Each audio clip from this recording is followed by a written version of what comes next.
but can everyone look at the screen? Okay, is anything blocking your view or something? Mọi người có nhìn thấy rõ được màn hình không ạ? Bàn nó có che chắn gì không? Everyone good? Yeah? Okay. So, as the last part of today, I'm going to elaborate on our soft tissue housing concept. Thì cái nội dung cuối cùng của ngày hôm nay ấy, thì tôi sẽ nói nhiều hơn về cái triết lý ổn định mô mềm của hãng.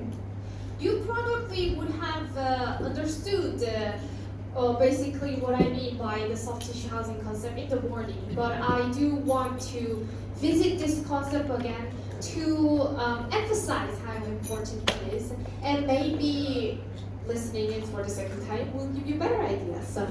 Thì cái triết lý ổn định mô mềm này thì tôi đã có nhắc từ sáng rồi, nhưng mà có thể là cái phần buổi chiều này mình nói sâu hơn một chút, và nếu mà cái gì mà mọi người nghe lần thứ hai thì chắc cũng sẽ hiểu hơn ha. So, as we talked about in the morning, this is the conventional concept of the dental implant, which is the bone housing concept. I want to embed the fixture inside the bone. Thì đây là cái triết lý ổn định mô cứng nè. Tức là ban đầu là mình sẽ đặt cái implant làm sao để mà nó có đủ xương ôn xung quanh cái implant thôi. So in that case, how we utilize soft tissue is very limited. Thì trong cái triết lý này, cái việc mà mình điều khiển, mình quản trị cái mô mềm thì nó rất là hạn chế. Basically, in this concept, what everybody thinks is the overall shape is determined by the bone shape. Theo cái triết lý này thì cái hình thái của xương sẽ quyết định hình thái của mô mềm. Everyone thinks that because the bone looks like that, the mere covering soft tissue follows the same shape as the bone. Thì ví dụ như xương mình có một cái hình thái như thế này, thì mô mềm với vai trò chỉ là một lớp che phủ thì nó cũng sẽ có cái hình thái tương ứng. Again, that's why even if you choose a tissue level implant, they are still stuck in the bone housing concept, because even if you choose tissue level implant, what they see as a soft tissue is a covering of the bone. Ngay cả khi mình lựa chọn implant tissue level thì nó cũng đi theo cái triết lý là tương tự như vậy, là sẽ vẫn có cái phần xương. Thì quan niệm cái phần mô mềm chỉ là phần che phủ cái xương mà thôi. So the tissue level implants, the size of the cuff, they come at two sizes mostly, 1.8 or 2.8. Thì cái phần cổ láng của implant tissue level tương ứng với lại phần cuff thì nó sẽ không có quá nhiều kích thước, chỉ có lựa chọn là 1.8 hoặc là 2.8 mà thôi. Because that is the average thickness of the soft tissue. Tại vì đó là cái độ dày trung bình của mô mềm. And if you apply this bone housing concept, your soft tissue thickness, no matter what you do, will not be changed. Vậy thì với cái concept mà triết lý ổn định mô cứng ấy, thì mình có làm gì đi nữa thì cái hình thái của mô mềm nó cũng sẽ không có thay đổi. So in other words, even if you choose the tissue level, it means that really the more important thing that you care about is how you are going to embed this fixture part in the bone, and this unchangeable soft tissue thickness will be covered with their color, which comes in two different sizes, 1.8 or 2.8. Thì khi mình lựa chọn cắm một cái implant tissue level thì mình cũng sẽ tư duy làm sao để mà cắm cho cái phần nhám nó vào được ôn trọn trong xương, và cái phần còn lại thì tùy vào cái độ dày mô mềm mà mình chọn cái phần cổ láng nó cao hay thấp. But what we think is different, as we explained in the morning. Nhưng mà cái cách cái triết lý ổn định mô mềm tư duy thì nó sẽ khác hơn một chút. Now, instead of focusing on this bone shape, I'm going to focus on that outside, the soft tissue shape more. Thì với cái triết lý này mình sẽ quan tâm đến cái phần phía bên ngoài hơn. So it means this soft tissue is not just the covering of the bone, but this is the very structure that decides my housing of the implant now. Thì khi đó cái mô mềm nó không đơn thuần chỉ là một cái cấu trúc che phủ, mà sẽ là một cái cấu trúc bảo vệ cho implant. So depending on your treatment plan, even if it is the same situation, now your soft tissue thickness can be changed. Thì khi đó cái vùng mà mình sẽ để nó trở thành mô mềm là có thể thay đổi được. If you choose to use smaller diameter, shorter cuff, then your soft tissue is shorter. Nếu như mà mình chọn một cái implant với đường kính nhỏ hơn nhưng mà cái cuff nó thấp hơn thì cái mô mềm của mình sau đó nó sẽ thấp hơn. And if you choose to place bigger diameter with longer cuff, then this much is your soft tissue. Your soft tissue becomes thicker. Thì nếu như mình chọn một cái implant với đường kính lớn hơn, đặt sâu hơn để mình chọn một cái cuff cao hơn thì cái mô mềm của mình nó cũng sẽ cao hơn. So that's why we have a variety of the cuff lengths from 2 to 5. Đó là lý do mà tại sao cái phần cuff này nó có rất là nhiều cái chiều cao khác nhau từ 2 cho đến 5 mm. So that you can compensate that insufficient bone width with the cuff even more. Để mà mình có thể bù trừ cho cái vùng sống hàm nó bị teo nhiều hơn nữa. As well as when you have a mobility border and the place where in the position you want to place the implant. Cũng như là mình sẽ có nhiều cái lựa chọn hơn về cái vị trí đặt implant. Such as this case, you see the buccal frenulum is too close and your mobility border is right here, and I don't have enough place to move back to the lingual side.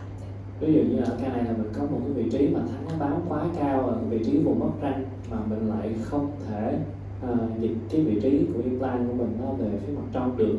So just like what we saw in the morning, in a case like that, I would want to give an incision on that resorbed buccal side and push that tissue to the buccal side, reposition, relocate my connective tissue and create some space in that area. Thì giống như là cái cách xử lý là buổi sáng mình thấy là mình sẽ thực hiện một cái đường gạch nhỏ để mà đẩy cái mô mềm phía bên ngoài và qua đó tái định vị là cái vị trí của cái mô liên kết. So that's what we did. Give the incision on the mobility border, push it to the buccal side. Thì đó là cách mà bác sĩ đã thực hiện ở đây. Mình bóc tách cái vùng mà nó bị di động bằng cái đường gạch bán nguyệt, sau đó mình đẩy ra phía ngoài. And we inserted the guide pin so that we can kind of visualize the placement path. Sau đó mình đặt cái gai pin để mình có thể hình dung được cái hướng mà mình đặt implant. And this is how we followed the guide pin and created the osteotomy to place fixture. Đó là cách mà người ta sửa soạn cái lỗ đặt implant. So it's like the mobility border, but then giving an incision, push it away. So now my tissue is pushed on that side. Now my mobility border is relocated.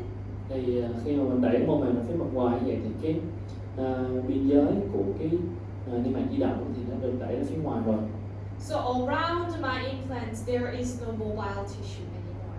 Thì như vậy thì ở vị trí xung quanh thì trong xung quanh cái implant của mình thì nó sẽ không còn niêm mạc di động nữa. So we can see better with the CBCT how we use the longer cuff, and on the buccal side it's really the soft tissue that is forming here. Thì nhưng mà mình thấy ở cái này là mình đã lựa chọn một cái cuff nó dài hơn, nó cao hơn thì toàn bộ ở cái vùng ở phía mặt ngoài ở đây nó là mô mềm. So it's like this much where I didn't have enough bone width. This height is compensated with the cuff. Thì cái vị trí ở phía bên trên này, cái vị trí mà mình không có đủ chiều cao của xương thì nó sẽ được bù trừ bằng cái phần cuff. And that is intraoral picture after the procedure. Và đây là một số những cái hình ảnh lâm sàng sau khi mà thực hiện phẫu thuật. But do you remember this this connective tissue housing slide that we had in the morning? Thì quay lại cái cam mà sáng mình nói dùng để minh họa cho cái triết lý ổn định mô mềm. And we had the same slide in a different presentation that I want to pull up now. Và nó có một cái bài trình khác mà tôi muốn nói thêm về cái cam này. So from this slide, what I really wanted to explain is this. Thì cái slide này tôi sử dụng cái slide này để mình giải thích thêm. So this is only like 2 months after the extraction. Đây là thời điểm sau 2 tháng sau khi mình nhổ. So obviously the bone hasn't really filled up all the way yet, right? Thì xương cũng biết là rõ ràng là nó chưa có lấp đầy cái khoảng này được. But we know that even if the radial opaque shape is like that, we know that above that we have to have some soft tissue, some connective tissue covering here. Yeah. Thì ở cái vị trí mà hiện bây giờ mình thấy nó là có quang, mình biết là nó đang có một liên kết. So now what we have to look at is, because we cannot know the exact shape of the connective tissue here, what we can see is from intraorally, what is the gingival shape, what is the soft tissue surface shape. Nhưng mà ở ra cái mà mình có thể thấy được đó là cái biên dạng của mô mềm ở phía bên trên cùng. If your gingival surface shape is indeed concave like that, then your connective tissue underneath would have to follow the same shape. Thì nếu như mà cái biên dạng mô mềm ở phía bên trên của mình, vì mô mềm mà nó lỏng như vậy thì chắc chắn là cái phần mô liên kết ở thời điểm đó thì nó cũng phải lỏng.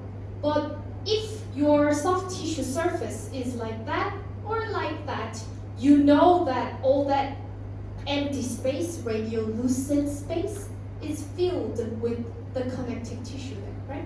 Nhưng mà nếu như cái biên dạng của mình mà nó khác đi, như là cái hình ở giữa hay là bên phải, thì cái mô liên kết phía dưới nó cũng sẽ khác đi luôn. So this is how we're going to distinguish. This is how we're going to examine the shape and the thickness of the connective tissue there is. Thì đây là cái cách để mình có thể xác định được cái vị trí và cái độ dày của mô liên kết. And why determining that is important, do you think? Thì tại sao cái việc mà xác định cái mô liên kết nào nó là quan trọng như vậy? To answer that question, I want to ask a question first. Thì hay để trả lời cho câu hỏi này, tôi muốn mọi người trả lời một câu hỏi trước. I believe some of you doctors here have children, right? Your sons or daughters. Yeah. Tôi nghĩ là chắc là các bác sĩ ở đây cũng có nhiều người đã có con cái rồi phải không ạ? Anybody has sons or daughters? Người ở đây có con trai hay con gái gì không ạ? I don't. Tôi thì chưa. Anyone? Anyone? No one? Everyone here is single? Anybody with children? No one? No one? Rồi các bác sĩ nào có con trai hay con gái gì chưa ạ? Yes. Yes. A son, doctor? Yeah. Does your son look like you? Thì con trai của anh có giống anh không? Or your wife? Hay là cái là giống vợ? Yeah. Look like the nature. Look like. Look like the nature of the man next door. I hope not. Không ạ? I really hope not. For example, I look like my father. Như là tôi nhìn giống cha tôi. So that's what we frequently say. If you have your children, you say, "Oh, your son really looks like you. You look alike." You say. Thì nếu như mình có con trai hay là có nói chung là có con đó, thì mình sẽ hay có những cái câu nói với mình đó là con của anh giống anh quá. But I never say my father looked like me. I always say I take the look after my father. Nhưng mà dĩ nhiên này nói là con của mình nhìn giống mình chứ mình không có nói là mình giống con. Thì tức là tôi sẽ nói là tôi có cái phần nhìn này là từ cha tôi. Because logically speaking, my father was born first, so I have to take the look from my father, never the other way around.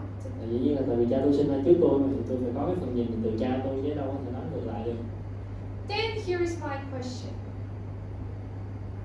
Especially in this is a wrong presentation. I was going to pull up the other one. Okay. Especially in the extraction socket. Vậy thì ở cái vị trí mà mình nhổ răng đó. This is the healing of the extraction socket we have, right? Đây là cái diễn tiến sinh lý khi mà mình nhổ răng xong. So as you can see, after the extraction, in that extraction socket, first blood clot is going to get accumulated there. Thì sau khi mình nhổ răng, cái đầu tiên là nó sẽ có cục máu đông. And that blood clot and the granulation tissue will form the soft tissue inside, right? The Wooden bone. Rồi sau đó thì các cái mô hạt nó sẽ kéo tới để dọn dẹp cái vết thương. Và rồi khi mà nó dọn dẹp xong thì đồng thời cái xương non bắt đầu được hình thành. And slowly from the bottom and the wall, this Wooden bone starts to get mineralized. Và từ hai cái vách hai bên và cái đáy thì cái phần xương non nó từ từ được khoáng hóa. Everybody agree? This is the healing process. Giờ mọi người có đồng ý mà đây là cái quá trình nó làm thương sinh lý này. Yeah. Even when we have a broken bone or something, callus forms first, and that gets mineralized, right? Ngay cả khi mà mình có bị gãy xương á, thì đầu tiên là mình cũng cố định để mà từ đầu tiên là những cái mô hạt vi nó tới để mà nó dọn dẹp cái vết thương, rồi từ từ tạo thành xương non này cũng sẽ được khoáng hóa. So then let me ask you, doctors, in the cases of bone healing, which one did form first? Vậy thì trong cái quá trình mà lành thương á, thì cái mô nào nó sẽ làm đầu tiên? Did soft tissue form first or the hard tissue form first? Nó là mô mềm hay là mô cứng? It's the soft tissue that formed first. Agreed? Mô mềm nó làm trước đúng không? Then why do we always say that it is the hard tissue that decides the shape? Vậy thì sao mình lại nói là cái mô cứng nó quyết định cái hình dạng của mô mềm được? It should be the other way around. It's the soft tissue that decides what shape it's going to be, and the bone gets mineralized. It follows the shape of the soft tissue that is already formed. Nếu mà trong quá trình làm thương sinh lý, cái mô mềm nó được làm thương trước, và rồi sau đó cái phần xương phía dưới được khoáng hóa, thì cái mô mềm nó phải quyết định cái hình dạng của mô xương nhé. That's why in our concept it is very important to know, to determine the shape of the soft tissue first. Because if you know the shape of the soft tissue, specifically connective tissue, then you know that the bone will take the same shape afterwards. Như vậy thì khi mà mình xác định được cái vị trí của mô mềm, cái biên dạng của mô mềm, hay cụ thể hơn là cái mô liên kết, thì mình cũng sẽ quyết định được cái hình dạng xương ở phía bên dưới. And that's the key concept in our soft tissue housing. Và đó là cái điểm chính nhất trong cái triết lý của mình mô mềm. I want to make that housing of the soft tissue around my implant, not just to cover my implant, but to level, to maintain that connective tissue level there, so that everything here, the connective tissue stays here, then merely the bone will form, being mineralized of this tissue right here. Thì cái điểm chính của cái triết lý học mô mềm này á, là mình sẽ cung cấp một cái vùng để mà mô mềm nó có thể làm thương và ổn định ở vị trí đó. Cụ thể là cái mô liên kết nó sẽ bám được cái phần khớp để mà sau đó xương nó sẽ tái tạo lại ở phần bên dưới. That's why by comparing the radio opaque, radiolucent shape and the intraoral gingival shape, I knew that this much is still the Wooden bone that will be mineralized later. Vậy thì nhờ vào cái phim X-quang, những cái vùng cảm quan thấu quang và xác định được cái mô mềm ở trên phim, mình có thể dự đoán được vị trí nào là vị trí đang có xương non. Then I simply place my fixture, even if my threads are looking like it is exposed out of the bone. But I know this is Wooden bone which will be mineralized later. What I need to do is just fix this connective tissue level here. Never make it collapse down. By doing so, what we do to do that, we place the fixture itself, and this smooth surface right here already provides the structure for my connective tissue to cling on, and it maintains on that level and automatically underneath everything will get mineralized. Vậy thì khi mà mình xác định được cái vị trí mà mình đang có xương non, thì khi mà mình đặt cái implant và mình chụp phim thì trông có vẻ như là có một số những cái bước ren đầu tiên nó bị lộ ra ngoài, nhưng mà bằng cái việc đó là mình có cái phần MaGic cuff, cái phần cổ láng ở đây để mà giữ ổn định được cho cái mô liên kết nó bám vào cái mô mềm, nó không có bị sụp xuống ở phía bên dưới, vì nó đã có cái sự nâng đỡ rồi, thì tự động cái phần phía bên dưới, cái phần xương non hay là tân tạo sau này thì nó sẽ lấp đầy. So that's why if we understand that concept, we can do something like the external pocket technique as what we talked about in the morning. Thì cũng nhờ vào cái triết lý này, cái quan điểm này mà tiếp theo mình sẽ có một cái phần về ghép xương theo cái thuật cứ trong cứ ngoài. I have this concavity of the bone. It looks like everything is resolved. This part is collapsed, right? Thì đây là mình có một cái tình huống mà trông như có vẻ là xương mặt ngoài nó đã bị sụp rồi. Then all I need to do is lift that part with the periosteum and somehow fix that connective tissue in that blue level. Then this much will be filled with the bone layer, right? Vậy thì bây giờ mình làm sao để mà mình có thể bóc tách được cái túi này đi kèm với cái mảng xương, tức là bóc cái hoàn toàn phần đẩy ra phía ngoài, thì cái khoảng không gian ở phía bên dưới mình có thể ghép xương được vào, tức là di chuyển cái không gian từ cái đường màu đỏ nó tới cái đường viền màu xanh. So what we do is give horizontal minimum incision on the crest. Để mà làm được điều đó thì mình sẽ đặt một cái đường gạch ở trên đỉnh sống hàm cái chiều ngang. Detach the periosteum and the soft tissue to the buccal side, like what we see from the axial view picture there. Và đẩy một cái mảng tầng phần ở phía bên ngoài. So it becomes like, really the pocket, like the pocket of the pants. Like Thì that. lúc đó trong nó sẽ giống như là một cái túi vậy. And to maintain that level, we're going to stuff in the bone grafting material inside. Thì sau khi bóc tách rồi thì để mà có thể duy trì được cái khoảng này nằm nó cố định thì mình sẽ nhét cái vật liệu ghép xương vào. Bone grafting material for the space maintainer, and placing the implant itself and the cuff will provide the structure for my soft tissue to cling on, so that it closes, it completes that soft tissue housing the pocket. Thì sau khi mình ghép xương vào, mình đặt cái implant thì cái phần cuff đó nó sẽ cung cấp một cái vị trí để mà mô mềm nó ổn định. So that's the essence of this technique called the external pocket technique. Đó là cái lý do mà sao cái kỹ thuật này được gọi là cái kỹ thuật túi ngoài. This is also 14 weeks after the extraction. Đây là cái tình huống sau 14 tuần sau khi mình mổ răng. On the second premolar and the first molar area, as you can see, both of them looks like they still have a lot of radiolucent areas.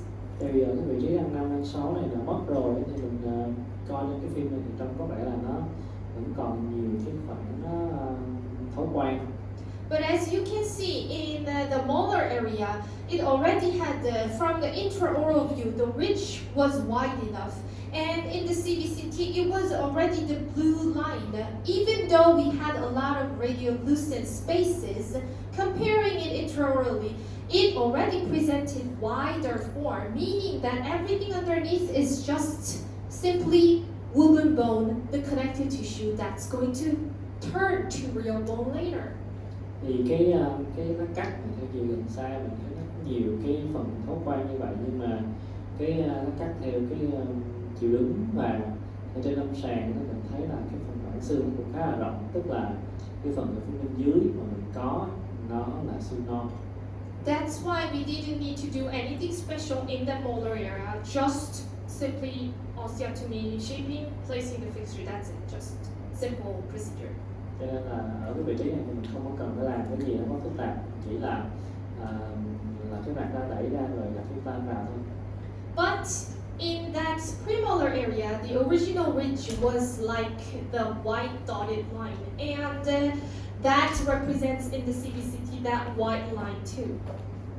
Thì nhưng mà ở vùng răng 5 á, thì cái biên dạng mặt ngoài đó là tương ứng lại, nó giống như là cái đường màu trắng ở đây. The soft tissue already have collapsed, so I don't have too much connective tissue here. So even if it fully heals, it's never going to have that fat shape. Thì với cái đường màu trắng mình thấy là nó đã xịt vào rồi, cho nên đó là nếu mình đặt cái implant vào á thì nó cũng sẽ không thể nào nó tái tạo lại được một cái dạng nó lồi ra như là cái đường màu xanh biển được. So what we did is give incision, push that soft tissue so that it's in that blue line to the buccal side like that. Như vậy thì cái cách của mình á là sẽ đặt một cái đường gạch nhỏ để bạn đẩy cái vạt tầng phần ra phía ngoài để cho nó có mức tương ứng như là cái đường màu xanh biển.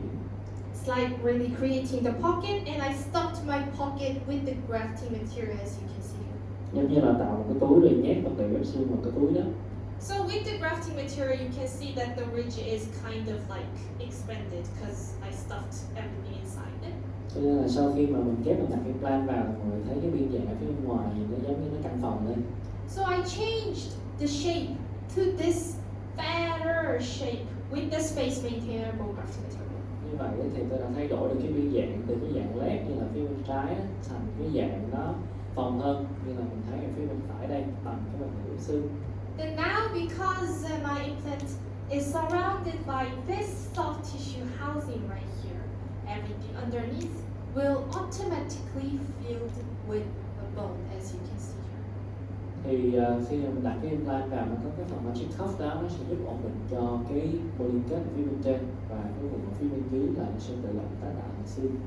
So let me share you some more dramatic cases. Để cho mọi người xem một số những cái ca mà nó drama hơn, nó nghiêm trọng hơn. Especially in that early placement. Đặc biệt là trong những cái trường hợp mà mình đặt implant thì sớm. So as we can see here, what we actually care about is that green line, how I'm going to have that soft tissue housing, how I'm going to have a structure that my soft tissue can cling on, and how it's going to close everything, how it's going to create that biologic seal. Thì cái đường màu xanh lá là cái đường tưởng tượng mà mình mong muốn làm sao mà mình có thể cung cấp một cái vùng ổn định để mà mô mềm cho nó có thể nó bám vào. And the soft tissue epithelialization on the top, that only takes 3 to 5 weeks.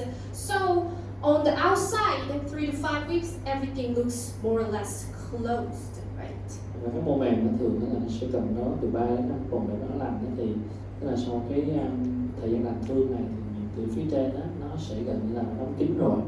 Whereas everything underneath is still wobbly, not too much wobbly, but wooden bone, which is not hard calcified bone yet. Cái phần phía bên dưới lúc đó là nó chỉ là xương non hay là tệ hơn là nó chỉ mới là những cái khung collagen, những cái khung hữu cơ thôi, chưa có hoàn toàn chưa có hề có nói gì cả.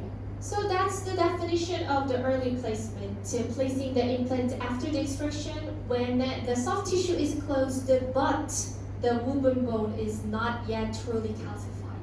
Thì đó là cái định nghĩa của việc mình đặt implant thì sớm, tức là đặt implant là cái thời điểm mà đã có sự làm thêm của mô mềm nhưng mà mô cứng thì chưa có làm. So that is our case here. Đó cũng là một cái ca ở đây. We try to place 16 and 46. Mình đặt cái implant vị trí là 16 và 46. And this is the CBCT 6 weeks after the extraction, so only a month and a half later. Thì đây là một cái phim publicity sau 1 tháng rưỡi sau khi mình mổ răng. Well, in 16 it doesn't look too bad, but our problem was really the 46. Ở cái vị trí răng 16 ở trong cái này cũng không có tệ lắm, nhưng mà cái ở vị trí 46 thì cũng khá là tệ. So 46 looks like I have no bone here.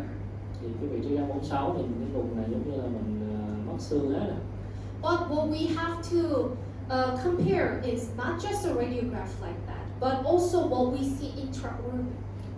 Nhưng mà cái phim publicity thì nó không có nói lên toàn bộ câu chuyện, mình còn phải coi cái ảnh trong lâm sàng nữa.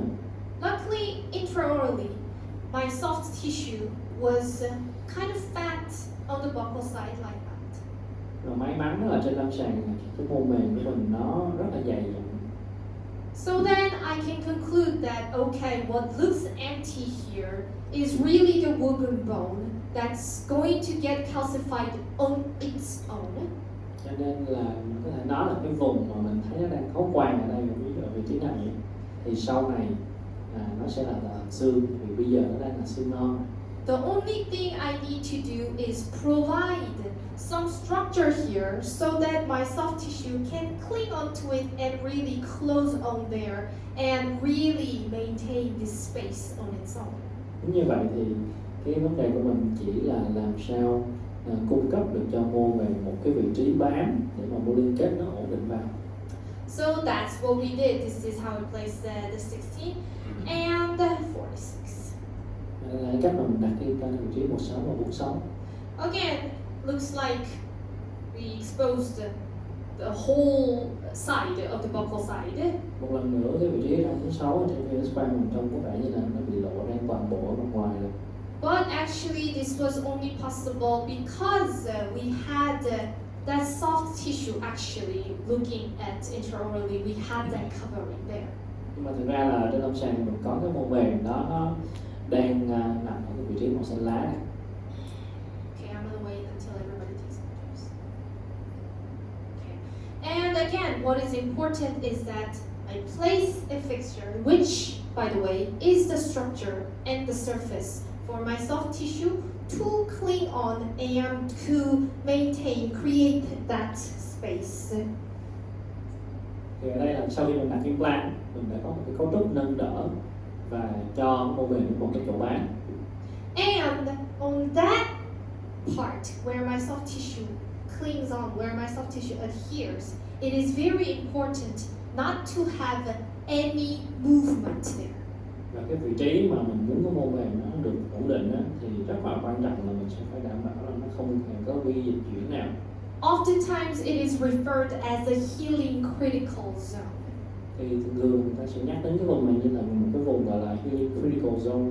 In that healing critical zone, if you have any movement there, then your soft tissue adhesion will not stay the same. It's going to get constantly detached and never going to get sealingly healed. Thì ở cái vùng mà tạm dịch là vùng tối quan trọng cho lành thương thì nếu như mình lúc nào mình có một cái vi dịch chuyển thì cái mô mềm khi nó bám là nó cứ bị xé ra hoặc nó không bao giờ nó được ổn định cả. So that cuff structure is going to have no movement, no micro leakage, provided the surface for my soft tissue to adhere and stay there. Thì cái phần MaGic cuff này nó sẽ cung cấp một cái vị trí mà nó không có di chuyển cũng như là không có vi kẽ để mà mô mềm nó có thể bám được ổn định. So just by providing this space, just by maintaining my connective tissue at that level, this is something we see. Thì khi mà mình có thể giữ ổn định được cho cái vị trí của mô liên kết thì đây là cái kết quả mà mình nhận được. See that okay, taking pictures. See that cortical line starts to form on the buccal side. Mình có thấy là có cái đường viền xương vỏ nó bắt đầu nó hình thành ở đây không? Again, it's because my soft tissue already had the housing and it adhered at the cervical part, the cuff of the fixture, and it maintained on that level. Một lần nữa là nhắc lại là cái vùng mô liên kết nó được giữ ổn định bởi vị trí của cái phần MaGic cuff ở phía bên trên rồi. And let me share more the result. Một số những cái ảnh theo dõi thêm. So really, now on the buccal side, we have thicker cortical bone, the sign that really underneath that soft tissue ceiling, bone is really filling up. Thì sau những cái ảnh mà mình theo dõi mình thấy là cái xương vỏ đó, cái đường viền xương vỏ nó càng lúc nó càng rõ ràng hơn. Thì nó minh chứng cho một cái chuyện là xương phía bên dưới phần MaGic cuff nó đang dần được hình thành. So 6 months post operation, this is what we see really from 16 from there to there, and for 46 from that to that. Thì đây là một số những cái hình ảnh lành thương sau quá trình từ trước đến sau điều trị. And we have more follow-up pictures. Và thôi cũng có nhiều cái ảnh theo dõi lành thương khác. When we deliver the final crown here. Sau khi mình thực hiện phần sau cùng. And for, okay, I'm waiting.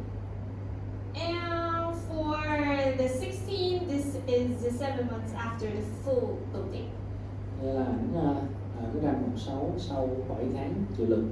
And this is 46 after the full loading, thicker cortical bone, and you see that the bone really now, without any doubt, it has formed.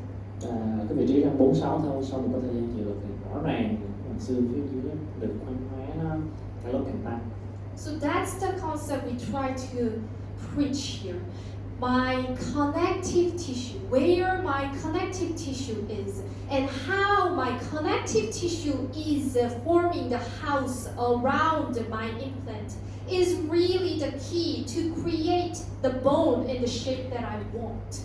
Thì đây chính là cái thông điệp mà tôi muốn truyền tải, cái triết lý cơ bản của cái triết lý ổn định mô mềm này, tức là ở cái vị trí mà mình có thể ổn định được cho cái mô liên kết nó bám vào, thì cái phần phía bên dưới đó nó sẽ quyết định cái hình thái của xương.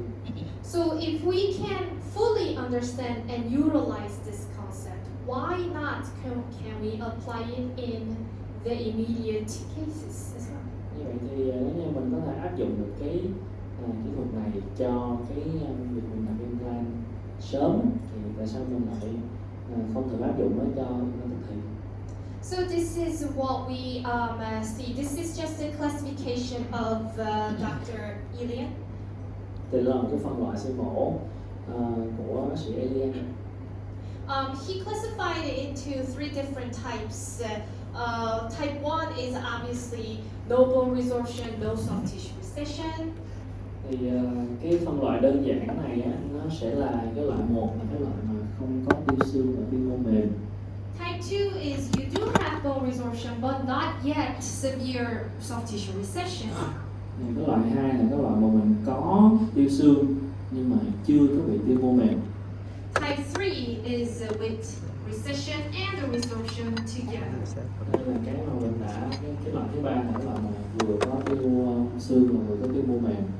Well, in type 1, obviously we can choose whatever from the 3. Đối với cái phân loại 1 thì mình lựa chọn điều trị tức thì làm trễ hay là ghép bảo tồn xương mổ thì đều được. But from type 2, it becomes a problem in the conventional concept. Thì nhưng mà tới cái loại phân loại thứ 2 theo cái cách tư duy thông thường thì bắt đầu nó sẽ có vấn đề. Because in the conventional concept, what is important is that I have bone housing of the fixture, right? Thì đối với cách tư duy thông thường thì có phải là mình sẽ cần có xương để mà đặt implant. So in a cases like that, I have to have the bone housing of the fixture. So either I place my fixture so deep like that, unlikely. Thì với cái trường hợp này mình hoặc là mình sẽ phải đặt cái implant nó sâu hơn, mà chắc là thường là không ai làm như vậy đâu. Or more logical choice will be you would choose between the two, either delayed or socket preservation. Wait until that bone housing forms a little bit and then place it later. Thì cái cách tiếp cận mà nó hợp lý hơn á, thì mọi người thường hoặc là đợi cho nó làm thương hẳn với đặt implant. Bigger problem is type 3. You have nothing, no soft tissue, no bone resorption, so what are you gonna do? Hoặc là mình ghép ra bảo tồn xương mổ, nhưng mà đối với cái loại thứ 3 này á, thì nó rất là tệ rồi, không có mô mềm mà cũng không có mô cứng. But remember, in our concept, what we're looking for is not the bone housing, but the soft tissue housing. Mà cái concept của mình thì nó tập trung vào cái mô mềm và mô cứng. So easily in type 2 like this, as long as we have soft tissue housing, I can still place an implant in the normal level, in the immediate placement, utilizing longer cuff or maybe just a little bit of grafting here, because I still have that tight soft tissue housing around my implant, right? Đối với cái triết lý ổn định mô mềm này, thì khi mà mình đặt implant ở cái loại mà phân loại thứ 2 này thì mình hoàn toàn vẫn có thể đặt implant ở cái vị trí như bình thường, tại vì cái mô mềm của mình nó vẫn còn đúng vị trí. Hoặc là mình sẽ chọn cái phần cuff nó dài hơn một chút để bù trừ cho cái phần mô mềm này nó dày lên. But what are we gonna do? Even Ami, with the soft tissue housing, what are we gonna do? Because I have no soft tissue to form a housing. What am I going to do? Nhưng mà nếu như mà mình có tiếp cận theo cái kiểu ổn định mô mềm thì mà cái cái loại 3 này thì mình làm sao cái trường hợp khi mình cũng không còn mô mềm để mà ổn định nữa. Simple. I'm going to find something to create soft tissue housing. That's it. Thì đơn giản là mình sẽ tìm một cái mô mềm nào đó để mà nó ổn định. So let's see what we did. Thì cái cách mà mình sẽ thực hiện ở đây. So this is typical type 3 recession and the resorption the root is exposing. Đây là một cái ca mà cái răng này nó cũng khá là tệ rồi, nó bị mòn nó các chân răng và có cái túi sâu. But even in the cases like that, somehow I just need to create soft tissue housing and that will be it. Thì đối với những cái ca như thế này thì mình sẽ chỉ cần tạo ra một cái khoảng không gian để mô mình nó ổn định là xong. So that's what we did. Thì đó là cái mà chúng tôi điều trị đây, cách thức mình điều trị. We gave the incision along with that line of the granulation tissue. Thì ở đây là mình sẽ đặt một cái đường hình chữ U để mà bóc tách toàn bộ cái vùng mô mềm, cái vùng kẽ ở đây, còn lại mình đẩy ra ngoài. And pushed that granulation tissue to the buccal side as you can see. Đẩy ra ngoài như mọi người thấy ở đây. Here, what is important is that you do not completely remove the granulation tissue and put it on the buccal side. No. Và cái điểm quan trọng ở đây là không có phải là mình nạo hết cái mô viên, mô mềm này xong rồi mình ỉnh lên ra phía bên ngoài. You just give some incision there so that you can take it out and move it. But here, it's still connected to the original tissue so that you still have the blood supply, so that this is still part of my natural tissue. Thì cái mô đó mình chỉ đơn thuần là mình đặt ra bên trong đó, mình đẩy ra ngoài thôi chứ mình không có cắt ly vậy đó. The moment you completely take it out and put it somewhere, that is going to become foreign body. Thì nếu như mà cái phần mô này nó vẫn còn được kết nối với cơ thể, nó vẫn còn được máu nuôi dưỡng thì cơ thể mình vẫn xem nó là một phần của cơ thể, còn mình đã tách ra ngoài rồi mình ép vào lại thì nó sẽ xem như là một cái dị vật thôi. Remember, even in the transplantation, the most critical thing, the most important thing is that they have to connect the blood vessels. Thì mọi người biết khi mà mình có ghép tạng thì cái điểm mà quan trọng nhất đó là mình phải ghép lại được, nối lại được những mạch máu. If you don't connect the blood vessels, that becomes just the foreign body, and that has to go through the immunal response. Thì nếu như mà mình ghép tạng mình không có thể ghép được cái mạch máu thành công thì cơ thể cũng sẽ xem cái tạng ghép nó như là một cái dị vật và rồi bắt đầu nó kích ứng cái quá trình miễn dịch.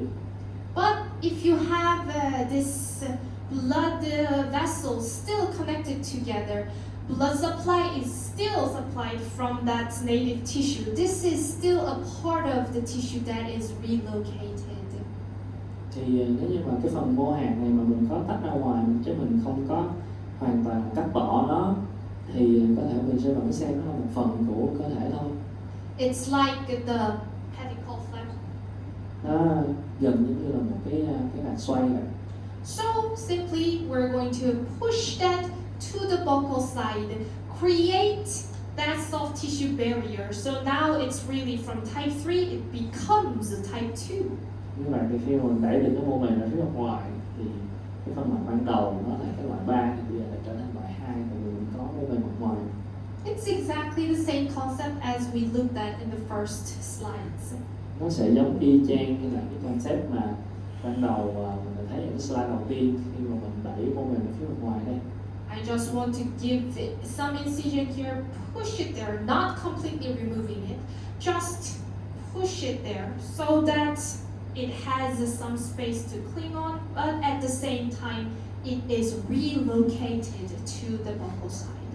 Thì ở cái thời điểm đó mình chỉ ra một cái đường lệch nhỏ đó, mình đẩy mô mềm nó ra phía bên ngoài chứ mình không có cắt bỏ cái gì cả. So after that, following the same procedure, Thì sau khi mình tách cái phần mô hạt, cái phần mô mềm nó đẩy ra phía bên ngoài thì cái quy trình nó cũng tương tự như vậy. with the guide pin we could evaluate the CBCT once more. Mình đặt cái gai pin vào và mình đánh giá lại một lần nữa trên phim của CT. And even though looks like that much of the bone is resorbed, we know that at least that much is going to fill up with the bone. Even if I don't do anything, that's just a natural response. Thì mặc dù á, là cái vùng ở phía bên dưới cái đường màu vàng mình thấy đây là nó vẫn còn thống quang, nhưng mà mình biết đó là dù cho là mình không có làm gì đi nữa thì ít nhất là mình cũng trong tương lai mình cũng sẽ có xương tái tạo phía dưới cái đường màu vàng này. But now what I did is kind of put that granulation tissue here, so I have now the soft tissue housing here, right? Nhưng mà ban nãy mình đã đẩy cái mô mềm từ mặt trong ra phía mặt ngoài này, tức là bây giờ mình đang có cái mô mềm để mình có thể ổn định được ở vị trí này. So that's what we did, just place the implant and having pushed the granulation tissue to the buccal side. Đây là cái hình ảnh sau khi mình đặt implant và đẩy cái mô mềm ở phía mặt ngoài. And that blood clot here is very, very important, very critical. Và cái cục máu đông ở đây là nó rất là quan trọng. So to preserve that, put the grafting materials and some collagen sponge to not to lose that blood clot. Cho nên là ở đây sau khi mình ghép xương là cái vị trí ở phía bên dưới cái phần bề mặt là bề mặt nhám á, thì ở phía bên trên mình sẽ nhét thêm một số những cái collagen block. And from that, we kind of push everything to the vocal side. So now we kind of restore the scallop line level, as you can see. Thì ngay sau khi phẫu thuật á, thì mình phần nào đã tái tạo lại được cái độ cong, cái độ uốn lượn của mô mềm này. And we made sure we delivered the protection tray on top of it so that we can promote good soft tissue healing. Thì mình nhớ là phải có một cái mép bảo vệ để mà cái sự dương cái diễn ra là tốt. And let's see how it heals. Để xem ra là cái mô mềm nó làm thương như thế nào nha. Just after 4 days, you see that healthy granulation tissue. Now the color has changed, the texture is changed. It's following the normal healthy healing process. Rồi mình thấy là cái mô mềm ở đây sau 4 ngày làm thương bắt đầu nó đổi màu này, nó đổi thành cái màu đỏ tươi như thế này, giống như là quá trình làm thương bình thường. Just 1 month later, we have almost filled up all the space on the buccal side. Sau 1 tháng thì gần như mình có phục hồi lại được cái mô mềm phía mặt ngoài. So a few more months later, that's when we decide to deliver the final crown. Sau vài tháng làm thương nữa thì mình thực hiện được phần sau cùng. That's what we did. Đây là cách mà mình thực hiện. So the final crown there. Thì ở đây là mình đã dùng một cái MaGic abutment và sau đó là một cái phục hình sau cùng lên. From the radiograph, this is what we see. It looks like huge bone resorption and the recession. And now, just how we have predicted, the space has been filled with the bone. Thì theo một số những cái ảnh so sánh trước và sau điều trị siêu vi huyết quang, mình thấy cái ban đầu thì mình có một cái vùng phía hõm xương rất là lớn, rất là trầm trọng ở đây. Nhưng mà sau khi mình đặt cái implant và cho mô mềm một cái vị trí để mà nó có thể giữ ổn định được thì phần phía bên dưới đó xương nó đã lấp đầy rồi. All because my soft tissue was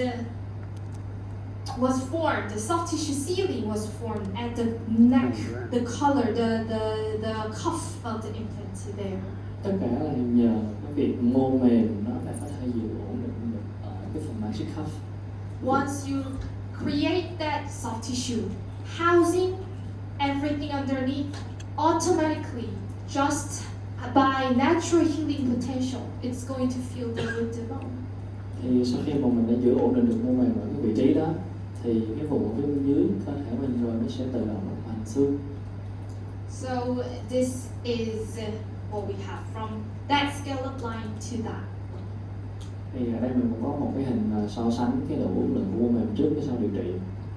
So if we actually think about it, I know that we haven't gone over all the procedures that we have in Army, but I want to give you an idea of whatever we do. Whatever we do, what is important is how we're going to have that soft tissue housing. Thì mặc dù là hôm nay thì tôi chưa có truyền tải hết tất cả những cái kỹ thuật của Amy, nhưng mà ít nhất là tôi hy vọng tôi đã có thể truyền tải được một cái thông điệp, đó là cái yếu tố quan trọng nhất đó chính là mình làm sao có thể ổn định được cái vị trí của mô mềm. Which is actually not a very difficult concept to understand, because if we think about sinus lifting, sinus membrane itself is another soft tissue that is creating the housing around my flexure, right? Thì thực ra nó cũng không phải là một cái concept mà nó quá xa lạ, vì nếu như mình nghĩ lại cái phần nâng xoang của mình đó, khi mà nâng xoang lên thì cái màng nó cũng đóng vai trò như là một cái mô mềm nó được giữ ổn định vậy. So that is, doctors, the soft tissue housing concept that we have. Bây giờ là một số những cái chính của cái triết lý ổn định mô mềm. Mình bước vào cái phần hỏi đáp. And I think this is good time for questions and